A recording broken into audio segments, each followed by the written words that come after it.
एक पिता ने अपने पुत्र की बहुत अच्छी तरह से परवरिश की। उसे बहुत अच्छी तरह से पढ़ाया लिखाया तथा उसकी सभी आकांक्षाओं की पूर्ति भी की। कुछ समय बाद में वह पुत्र एक सफल इंसान बना और एक मल्टीनेशनल कंपनी में सीनियर इंजीनियर बन गया। उच्च पद, अच्छा वेतन, सभी सुख सुविधाएं उसे कंपनी की ओर से प्रदान की गई।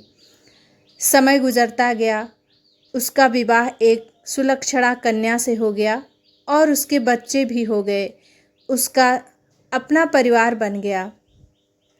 पिता अब बूढ़ा हो चला था। एक दिन पिता को पुत्र से मिलने की इच्छा हुई और वो पुत्र से मिलने उसके ऑफिस में गए। वहाँ उन्होंने देखा कि उसका पुत्र एक शानदार ऑफिस का अधिकारी बना हुआ है। उसके ऑफिस में सैकड़ों कर्मचारी उसके अधीन कार्य कर रहे हैं।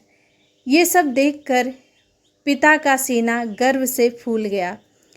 वो बूढ़ा पिता बेटे के चेंबर में जाकर उसके कंधे पर हाथ रखकर खड़ा हो गया और प्यार से अपने पुत्र से पूछा, इस दुनिया का सबसे शक्तिशाली इंसान कौन है? पुत्र ने पिता को बड़े प्यार से हंसते हुए कहा, मेरे अलावा कौन हो सकता है? पिताजी को इस जवाब की आशा नहीं थी। उसे विश्वास था कि उनका बेटा गर्व से कहेगा, पिताजी, इस दुनिया के सबसे शक्तिशाली इंसान आप हैं, जिन्होंने मुझे इतना योग्य बनाया। उनकी आंखें छलछला आईं। वो चेंबर के गेट को खोलकर बाहर निकलने लगे। उन्होंने एक बार पीछे मुड़कर पुनः बेटे से पूछा, एक बार फिर बताओ, इस दुनिया का सबसे शक्तिशाली इंसान कौन है?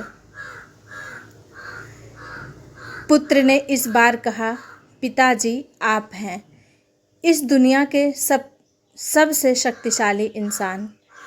पिता सुनकर आश्चर्यचकित हो गए। उन्होंने कहा, अभी तो तुम अपने आप को इस दुनिया का सबसे शक्तिशाली इंसान बता रहे थे, अब तुम मुझे बता रहे हो। पुत्र ने हंसते हुए उन्हें अपने सामने बिठाते हुए कहा, पिताजी, उस समय आपका हाथ मेरे कंधे पर था। जिस पुत्र के कंधे पर या सिर पर पिता का हाथ हो, वो पुत्र तो दुनिया का सबसे शक्तिशाली इंसान ही होगा ना। बोलिए पिताजी। पिता की आंखें भर आईं। उन्होंने अपने पुत्र को कस कर के अपने गले लगा लिया। सच है, जिसके कंधे पर सिर पर पिता का हाथ होता है, वो इस दुनिया का सबसे शक्तिशाली इंसान होता है। सदैव बुजुर्गों का सम्मान करिए। हमारी सफलता के पीछे वे ही हैं। हमारी तरक्की उन्नति से जब सभी लोग जलते हैं तो केवल माँ बाप ही हैं जो खुश होते हैं। तो हमेशा जो है अपने माता पिता का सम्मान करिए।